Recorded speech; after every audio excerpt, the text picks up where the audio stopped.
ప్రభునందు ప్రియమైనటువంటి ఆత్మీయ సహోదరి సహోదరులందరికీ ప్రభునేసు నామమున శుభాభివందనాలు. అందరికీ వందనాలు. అందరూ బాగున్నారా? దేవుని యొక్క చిత్తములో మరొక తరుణంలో దేవుని వాక్యాన్ని అందించడానికి ప్రభు వారు ఇచ్చిన కృప కొరకై ప్రభువునకే సమస్త మహిమ ఘనత ప్రభావములు చెల్లునుగాక. ఆమేన్. హల్లెలూయా. చిన్న ప్రార్థన చేసుకుని వాక్య పరిచర్యలోనికి వెళదాం.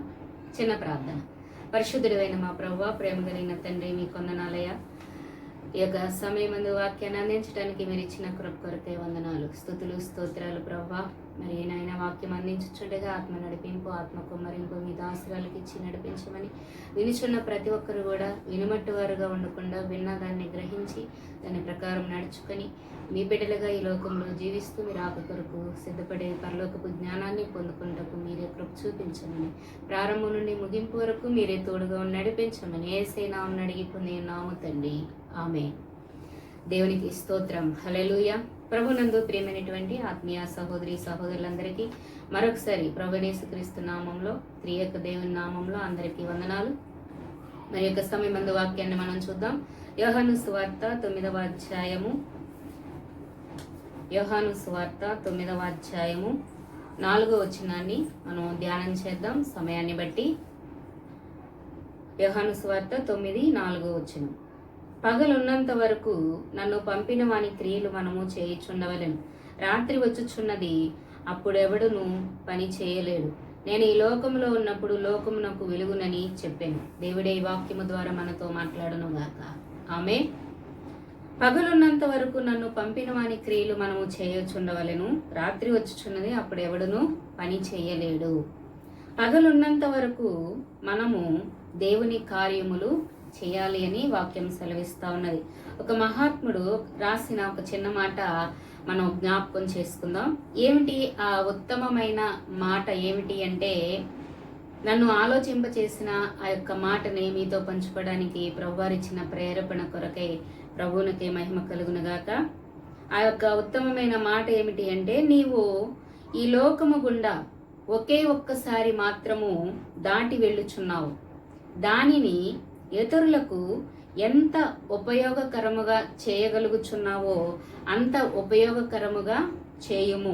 ఈ మాటలు మనల్ని ఎంతగానో ఆలోచింపచేస్తూ ఉన్నాయి. మరొకసారి, నీవు ఈ లోకము గుండా ఒకే ఒక్కసారి మాత్రమే దాటి వెళ్ళుచున్నావు. దాన్ని ఇతరులకు నీవు ఎంత ఉపయోగకరముగా చేయగలుగుచున్నావో అంత ఉపయోగకరంగా చేయి. దేవుడు మానవునికి ఇచ్చిన శ్రేష్టమైన జీవితం. ఈ జీవితం ఒకే ఒకసారి ఆశీర్వదించి దేవుడు మనకిచ్చారు. ఈ జీవితంలో యేసయ్యను నమ్ముకుని నీవు ఆయన ఇచ్చిన సమయాన్ని ఎలా గడుపుతున్నావు? ప్రియా సహోదరి సహోదరుడా, జీవితం అనేది నీ చేతికి అందించబడిన అమూల్యమైన బొక్కసం, అమూల్యమైన తరుణం. ఒకే ఒక్కసారి ఈ లోకము గుండా నువ్వు దాటి వెళ్ళుచున్నావు. ప్రియా సహోదరి సహోదరుడా, ఆషామాషిగా జీవితాన్ని మరి వ్యర్థం చేయవద్దు. ప్రతి క్షణము ఎంతో అమూల్యమైనది. ప్రతి సమయము ఎంతో అమూల్యమైనది. ప్రతి క్షణము కూడా దేవుడు దయచేసిన సాటి లేని తరుణం. మరి నీ సమయమును దేవుడు నీకు ఇచ్చిన సమయాన్ని నువ్వు ఎలా గడుపుతున్నావు? మనకి ఎన్నో జన్మల్లో దేవుడిచ్చిన ఒకే ఒక జన్మ. ఆ జన్మలో పరమార్థం ఏంటి, అర్థం ఏంటి? నువ్వు యేసయ్యను తెలుసుకున్నప్పుడే నీ జీవితానికి అర్థము పరమార్థము తెలుస్తుంది. నీ జీవితాన్ని యేసయ్యకి అప్పచెప్పినప్పుడు ఆ సమయాన్ని ఎలా గడపాలో ప్రభువారే నిన్ను నడిపిస్తారు. కాబట్టి నీ జీవితముతో ఆషామాషి ఆటలు ఆడొద్దు, వ్యర్థముగా గడపొద్దు నీ సమయాన్ని. ఇక్కడ అంటూ ఉన్నారు, దేవుడు దయచేసే ఈ మంచి తరుణములో నీ సమయమును నువ్వెలాగూ హెచ్చిస్తూ ఉన్నావు, ఎలా కాలయాపన చేస్తూ ఉన్నావు? పగలున్నంత వరకు నన్ను పంపిన వాని క్రియలను చేయుచుండవలెను అని ఇక్కడ ప్రభువారు మనతో మాట్లాడుతూ ఉన్నారు. దేవుడిచ్చిన సమయాన్ని ఓరకనే గడుపుతూ ఉన్నావా, లేక ఆత్మలను సంపాదించుటలో గడుపుతూ ఉన్నావా? రక్షింపబడిన నీవు ఆత్మల సంపాదన కొరకు నువ్వు సమయాన్ని దేవునితో గడపాలి. ఇక్కడ మనం చూస్తే యేసయ్య చెబుతున్న మాట, పగలున్నంత వరకు నన్ను పంపిన వాని క్రియలు మనము చేయుచుండవలెను అనే యేసయ్య మాట నీ చెవులకు వినబడనిమ్ము, మారు మ్రోగనిమ్ము నీ చెవులలో. అందుకే అంటున్నాడు, జ్ఞాని అయిన సొలొమోను గారు హెచ్చరిస్తూ ఉన్నాడు ఒక మాట. ప్రసంగి గ్రంథము 12వ అధ్యాయము 2వ వచనాన్ని మనం చూసినట్లయితే, మొదటి నుంచి చూస్తే ప్రసంగి గ్రంథం 12వ అధ్యాయము 1-2 వచనాల్లో మనం చూసినట్లయితే, దుర్దినములు రాకముందే ఇప్పుడు వీటి యందు నాకు సంతోషము లేదని నీవు చెప్పు సంవత్సరములు రాకముందే, తేజస్సునకును సూర్యచంద్ర నక్షత్రములకును చీకటి కమ్మకముందే, వాన వెలిసిన తరువాత మేఘములు మరలా రాకముందే, నీ బాల్య దినములయందే నీ సృష్టికర్తను స్మరణకు తెచ్చుకొనుము. జ్ఞాని అయిన సొలొమోను రాజు రాసిన మాట. ప్రియా సహోదరి సహోదరుడా, దుర్దినములు రాకమునిపే నీ బాల్య దినములయందే సృష్టికర్తను స్మరణకు తెచ్చుకోమంటున్నాడు. ఇప్పుడు మనం చూస్తే పరిస్థితులు ఇవి దుర్దినాలు, అంత్యదినాలు, అపాయకరమైన కాలములు. కాబట్టి ప్రియ సహోదరి, ప్రియ విశ్వాసి, నీ జీవితాన్ని ఎలా గడుపుతున్నావు? నీ సమయాన్ని ఎలా గడుపుతున్నావు? అందుకే పౌలయ్య గారు తన పత్రికలో రాసిన మాట, మీరు సమయమును పోనీయక సద్వినియోగం చేసుకొనుచు అజ్ఞానుల వలె కాక జ్ఞానుల వలె నడుచుకొనండి అని వాక్యం సెలవిస్తా ఉన్నది. ప్రియా సహోదరి సహోదరుడా, నీ సమయాన్ని ఊరకనే కాలయాపన చేస్తూ గడుపుతూ ఉన్నావా? లోక వార్తలు చెప్పుకుంటూ, రాజకీయ వార్తలు చెప్పుకుంటూ కాలయాపన చేస్తా ఉన్నావా? లేక యేసయ్యతో సహవాసం చేస్తా ఉన్నావా? యోబు గ్రంథంలో అంటున్నాడు కదా, ఆయనతో నీవు సహవాసం చేసిన ఎడల నీకు సమాధానము కలిగింది. యేసయ్య దగ్గర నువ్వు ఏదైతే విన్నపాన్ని, ప్రార్థన, విజ్ఞాపనను నువ్వు పెట్టి అడుగుతావో నీకు సమాధానాన్ని ఖచ్చితంగా యేసయ్య ఇస్తారు. ఇక్కడ అంటున్నాడు సొలొమోను రాజు, ప్రసంగి అయిన సొలొమోను జ్ఞానముతో కూడిన మాట ఇక్కడ ప్రభు చెప్తూ ఉన్నారు. దుర్దినములు రాకముందే నీ బాల్య దినములయందే నీ సృష్టికర్తను స్మరణకు తెచ్చుకో. ప్రతి దినము కూడా సమయాన్ని వ్యర్థముగా గడపవద్దు. ప్రియ సహోదరి సహోదరుడు, దేవుడిచ్చిన యొక్క అమూల్యమైన జీవితం, అమూల్యమైన జన్మ, మానవ జన్మ. కాబట్టి ఆ జన్మలో నువ్వు యేసయ్యని తెలుసుకున్నట్లయితే ఆత్మల సంపాదన కొరకు నువ్వు ప్రయాసపడు. నశించుతున్న ఆత్మలు నీ ఎదురు కనపడినప్పుడు నువ్వు చక్కగా వారి కొరకు ప్రార్థన, విజ్ఞాపనలు చేసే మనస్సును నువ్వు కలిగి ఉండాలి. ప్రియా సహోదరి సహోదరుడా, నీకు కావలసినవన్నీ నువ్వు ఆత్మల పట్ల భారము కలిగి, బాధ్యత కలిగి, నశించిపోతున్న వారి పట్ల నువ్వు శ్రద్ధ కలిగి ప్రార్థన, విజ్ఞాపనలు చేసినప్పుడు నీకేది అవసరమో ప్రభువారు నీకు నువ్వు అడగక మునిపే సిద్ధపరిచి ఉంచుతారు. ప్రియా సహోదరి సహోదరుడా, ఈ లోకంలో నువ్వు జీవించడానికి నీకేది కావాలో, నువ్వు ఎప్పుడైతే రక్షించబడ్డావో నీ రక్షణ కొండ మీద పట్టణం లాగా కనబడాలి. లోకంలోకి వెళ్తున్నప్పుడు నీ రక్షణ కనపడాలి. నువ్వు గుర్తుంచుకోవాలి, నువ్వు రక్షించబడ్డావు, నువ్వు యేసయ్య బిడ్డవి. ఈ లోక మాలిన్యం అంటకుండా నిన్ను నీవు భద్రం చేసుకుంటూ నీకు ఇచ్చిన సమయాన్ని దేవునితో గడుపుతూ నువ్వు జీవించినట్లయితే ఈ లోకములో నీకేది కావాలో సమయోచితమైన సహాయం చేయటానికి యేసు ప్రభు వారు సిద్ధముగా ఉన్నారు. ప్రియా సహోదరి సహోదరుడా, మనం చూస్తే ఒక్కసారి ఇవ్వబడి ఉన్నది ఈ జీవితం. ఒక్కసారి ఈ లోకము గుండా మనం ప్రయాణించబోతూ ఉన్నాం. ప్రియా సహోదరి సహోదరుడా, ఈ లోకంలో మనం పరదేశులము, యాత్రికులమై ఉన్నాం. అందుకే దుర్దినములు రాకముందే నీ బాల్య దినములైందే నీ సృష్టికర్తను స్మరణకు తెచ్చుకో. నువ్వు స్మరణకు తెచ్చుకో. నీ బిడ్డలకి ఆ సృష్టికర్తను పరిచయం చేయి. ఆ సృష్టికర్త దగ్గర ఏ విధంగా మోకరించి ప్రార్థన చేయాలి, ఏ విధముగా అంగలార్చాలి నీ బిడ్డలకి నేర్పించు. ప్రియా సహోదరి సహోదరుడా, మనం చూస్తే సమయాన్ని, దేవుడిచ్చిన సమయాన్ని మనం వాడుకోవాలి, సద్వినియోగం చేసుకోవాలి. నిత్యత్వము కొరకంట ఆ సమయాన్ని పెట్టుబడిగా వాడుకోవాలంట. నిత్యత్వము సంపాదించడానికి, నిత్యము నిలిచే రాజ్యాన్ని సంపాదించడానికంట ఇప్పుడు మనకిచ్చిన ఈ సమయాన్ని దేవునితో గడపాలంట. సమయము పోనీయొద్దు, సద్వినియోగం చేసుకో అని వాక్యం సెలవిస్తా ఉన్నది.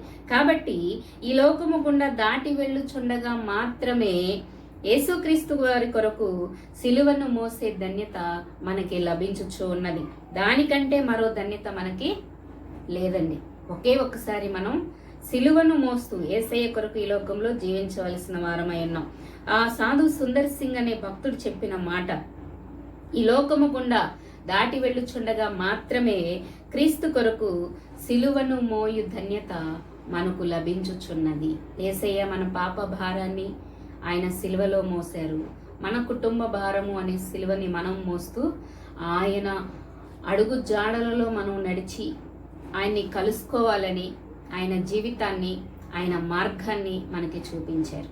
యోహాను సువార్త 14వ అధ్యాయంలో అంటున్నారు కదా, యేసయ్య నేనే మార్గము సత్యము జీవమునై ఉన్నాను, నా ద్వారానే తప్ప తండ్రి యొద్దకు ఎవరు రాలేరు అని చెప్తూ ఉన్నారు. కాబట్టి ఈ వాక్యాన్ని అనుసరించి వింటాం, అందరూ వింటారు, కానీ వాక్యాన్ని చదవటానికి చాలా బాగుంటుంది, వాక్యం వినటానికి చాలా బాగుంటుంది, కానీ జీవితంలో అనునయించి నడుచుకోవాలి అంటే చాలా కష్టతరమైనది.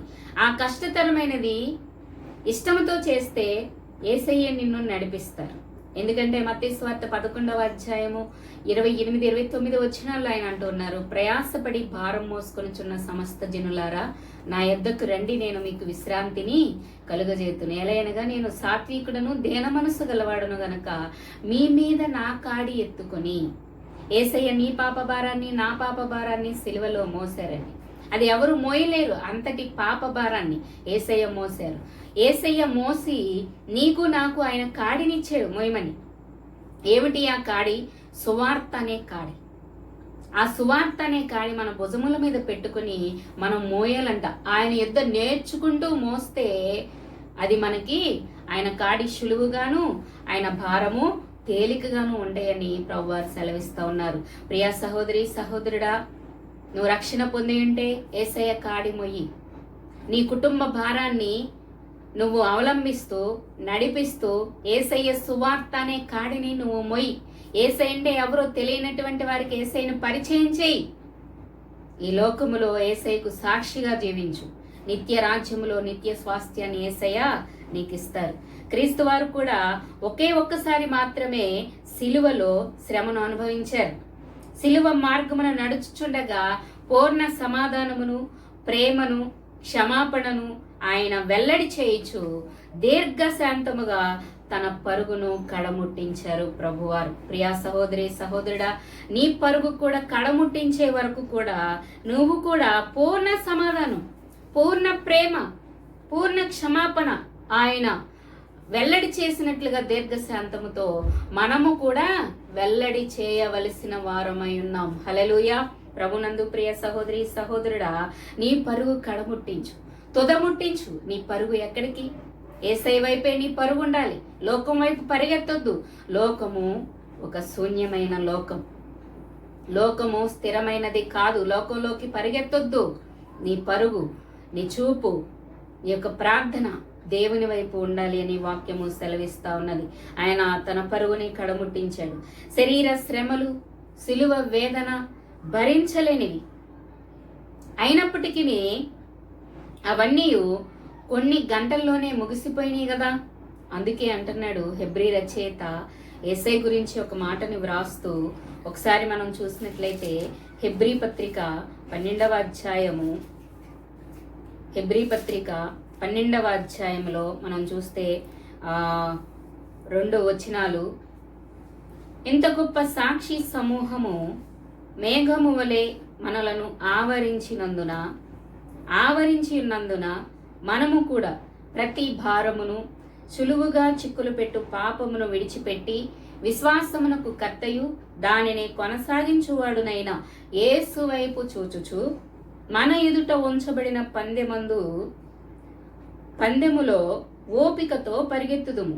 ఆయన తన ఎదుట ఉంచబడిన ఆనందము కొరకై అవమానమును నిర్లక్ష్యపెట్టి సిలువను సహించి దేవుని సింహాసనము యొక్క కుడి పార్శ్వమున ఆసీనుడై ఉన్నాడు అని వాక్యం సెలవిస్తూ ఉన్నది. హెబ్రీ రచయిత యేసయ్య కొరకు ఈ మాట వ్రాసి ఉన్నారు. ఆయన తన ఎదుట ఉంచబడిన ఆనందము కొరకై అవమానమును నిర్లక్ష్యపెట్టి సిలువను సహించి దేవుని సింహాసనము యొక్క కుడి పార్శ్వమున ఆసీనుడై ఉన్నాడు అని వాక్యం సెలవిస్తూ ఉన్నది. ప్రియా సహోదరి సహోదరుడా, దేవుని బిడ్డ, నీవు ఎన్నో శ్రమలను ఎదుర్కొంటూ ఉండవచ్చు, ఎన్నో శ్రమలను ఈ లోకంలో. అయినను నిత్యానందముతో కూడిన దేవుని రాజ్యములో ప్రవేశింపబోచున్నాను అనే ఆనందాన్ని నువ్వు కలిగి ఉండు. అందుకే పౌలయ్య గారు అన్నాడు, ఎల్లప్పుడూ నువ్వు ప్రభునందు ఆనందించుడి.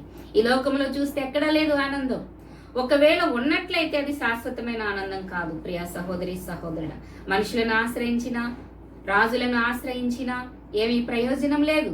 యెహోవాను ఆశ్రయించు. ప్రతి అవసరత కొరకు ఆయన వైపు చూడు.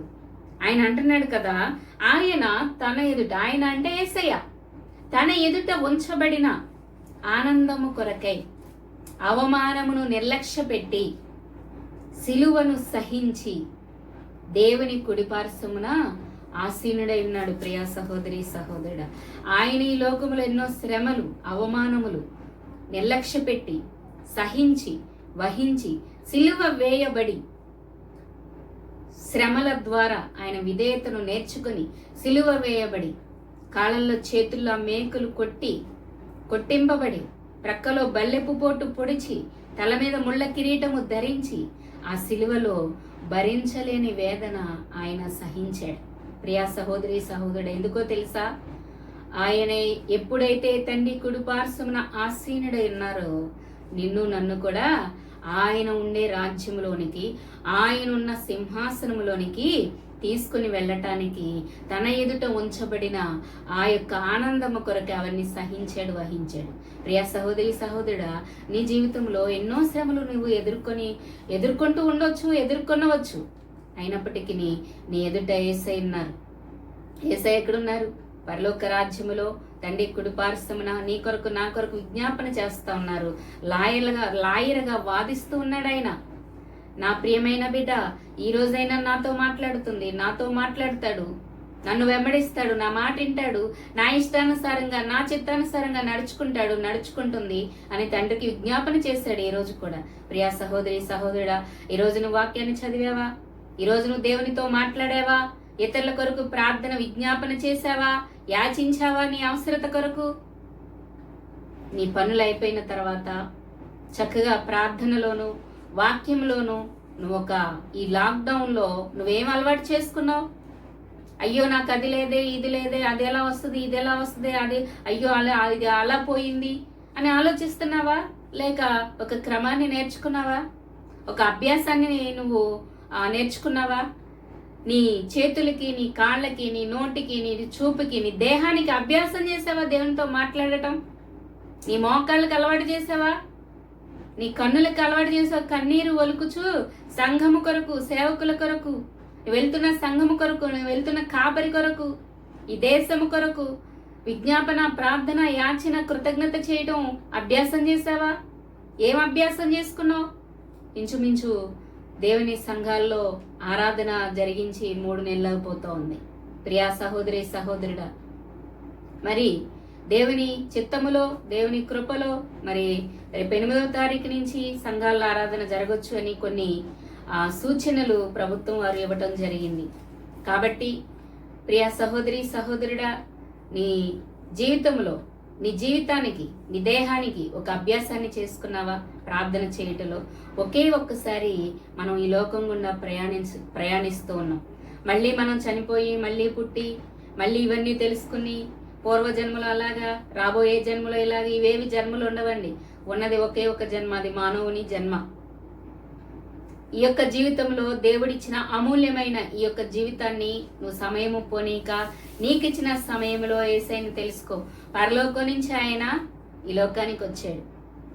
ఇక్కడి నుంచి చంద్రమండలానికి వెళ్తేనే వార్తాపత్రికలు కానీ, టెలివిజన్స్ కానీ మారు మ్రోగిపోయినాయి. కానీ దేవుని కుమారుడైన యేసుక్రీస్తు వారు పరలోకాన్ని విడిచిపెట్టి, తండ్రితో కూడా ఉన్న భాగ్యాన్ని విడిచిపెట్టి, తన్ను తాను తగ్గించుకొని, తన్ను తానే రిక్తునిగా చేసుకొని, మనుషుల పోలికగా పుట్టి, దాసుని స్వరూపం ధరించుకుని ఈ లోకానికి వచ్చాడు. ప్రియా సహోదరి సహోదరుడా, నీ స్నేహితులు ఒకవేళ నీ కొరకు ప్రాణం పెడతాం, అది పెడతాం, ఇది పెడతాం అంటారేమో, పెట్టేవారు ఉన్నారేమో, కానీ నిజమైన స్నేహితుడు విడవక ప్రేమిస్తాడంట. అట్టివాడు దుర్దశలో తోడుగా ఉంటాడంట. నీ ప్రియ స్నేహితుడు, నీ ప్రాణ ప్రియుడు యేసయ్య ఉండాలి. ఈ లోక స్నేహితులు కొంతకాలమే, ఈ లోక స్నేహం కొంతకాలమే. నీ స్నేహం ఎవరితో ఉంది? నీ పరుగు ఎక్కడికి వెళుతూ ఉన్నది? నీ కాలు ఎక్కడికి పరిగెత్తుతుంది? నీ కాళ్ళకి అలవాటు చేయి దేవుని సన్నిధికి రావడానికి. నీ మోకాళ్ళకి అలవాటు చేయి దేవుని సన్నిధిలో మోకరించి ప్రార్థన చేయటానికి. ప్రియా సహోదరి సహోదరుడా, నీ జీవితాన్ని యేసయ్య చేతుల్లో పెట్టు.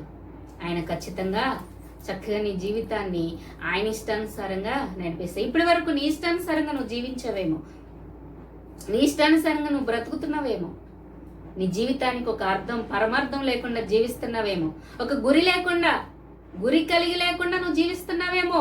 నీ జీవితాన్ని యేసయ్య చేతుల్లో పెట్టు. యేసయ్య పాదాల చెంతపడి నువ్వు చేసినవన్నీ యేసయ్య పాదాల చెంత ఒప్పుకో. కనికరింపబడతావు.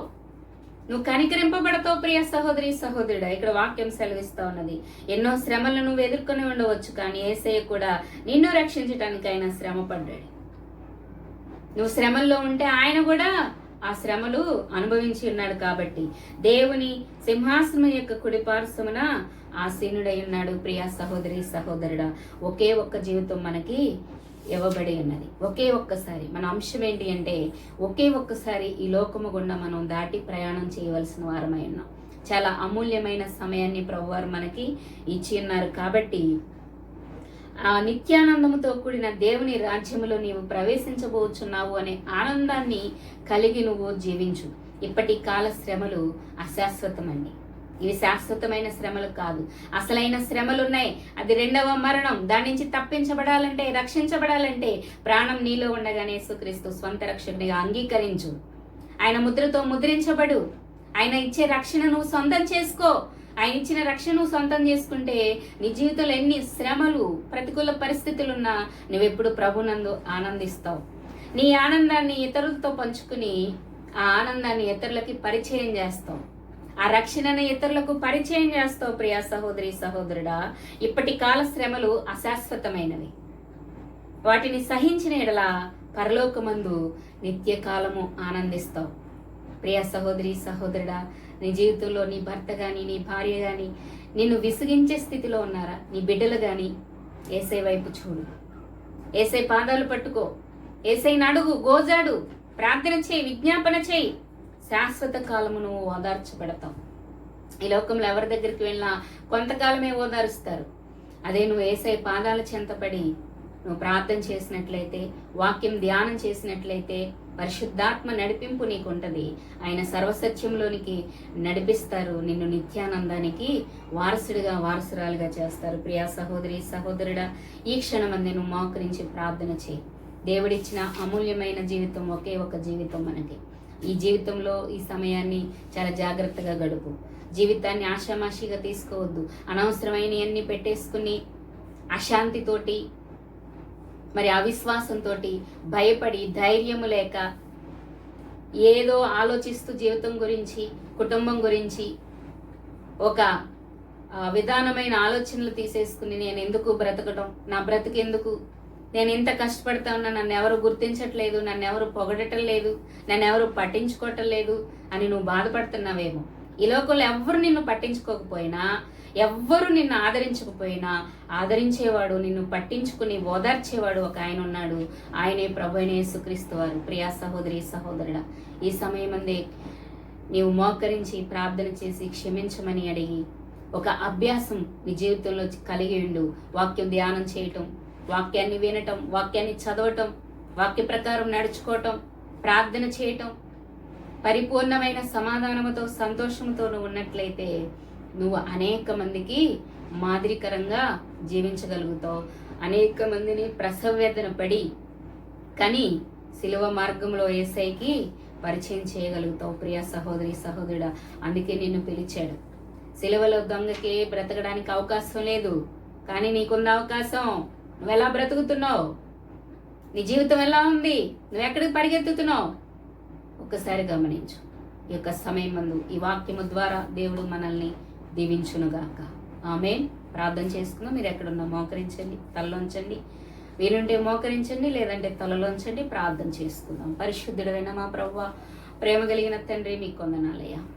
ఈ యొక్క సమయం ముందు విన్న వాక్యాన్ని ప్రభువా, విన్న ప్రతి ఒక్కరిలో స్థిరపరచండి. వారి హృదయం అనే పలక మీద వ్రాసుకుని నెమరు వేసుకునే జ్ఞానమును, వాక్యానుసారమైన జీవితమును వారికి అనుగ్రహించండి నాయన. అయ్యా, మీకే వందనాలు, స్తోత్రాలు. ఈ లోకంలో ప్రభువా ఒకే ఒక్క జీవితాన్ని మాకు అనుగ్రహించారు నాయన. అయ్యా, ఎంతో అమూల్యమైన సమయాన్ని ఇచ్చారు ప్రభువా. అయ్యా, మీకే స్తోత్రాలు నాయన. జీవితంలో యొక్క సమయంలో ప్రభువా గురి కలిగిన ఆయన గురి యొద్దకే పరిగెత్తుటకు సహాయము చేయండి నాయన. అయ్యా మీకే వందనాలు, స్తుతులు, స్తోత్రాలు. మీ కొరకు బ్రతికే జీవితమును ప్రతి ఒక్కరికి నీ అనుగ్రహించండి ప్రవ్వా. మీ కొరకు చనిపోవడం ఒక్క నిమిషంలో చేయొచ్చు, కానీ మీ కొరకు బ్రతికే జీవితము నాయన ఎంతో అమూల్యమైనది ప్రవ్వా, చాలా కష్టమైనది ప్రవ్వా. అయినప్పటికీ ఇష్టముతో చేసినప్పుడు నాయన అయ్యా మీరే నడిపిస్తారు ప్రవ్వా.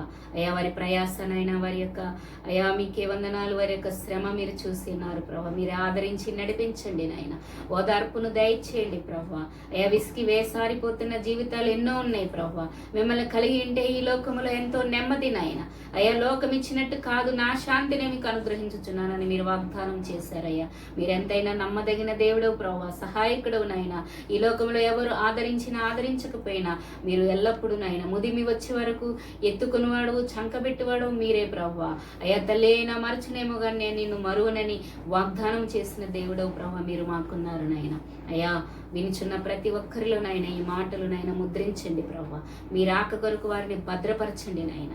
అయ్యా వారు సిద్ధపడి అనేక మందిని సిద్ధపరిచే పరలోకపు జ్ఞానాన్ని వారికి అనుగ్రహించి, ఒకవేళ అజ్ఞానముతో కూడి ఉన్నారేమో నాయన, అయ్యా సమయాన్ని వ్యర్థముగా గడుపుతున్నారేమో ప్రవ్వా, ఆ జ్ఞానము నుంచి వారిని విడిపించి జ్ఞానముతో నింపి నడిపించమని యేసయ్య నామమున అడిగి పొంది ఉన్నాము తండ్రి, ఆమేన్. ప్రభువైన తండ్రి అయిన దేవుని ప్రేమ, కుమారుడైన యేసుక్రీస్తు వారి కృప, పరిశుద్ధాత్మని అన్యోన్య నిత్య సహవాసం మనందరికీ తోడైండును గాక. ఆమేన్. అందరికీ వందనాలు.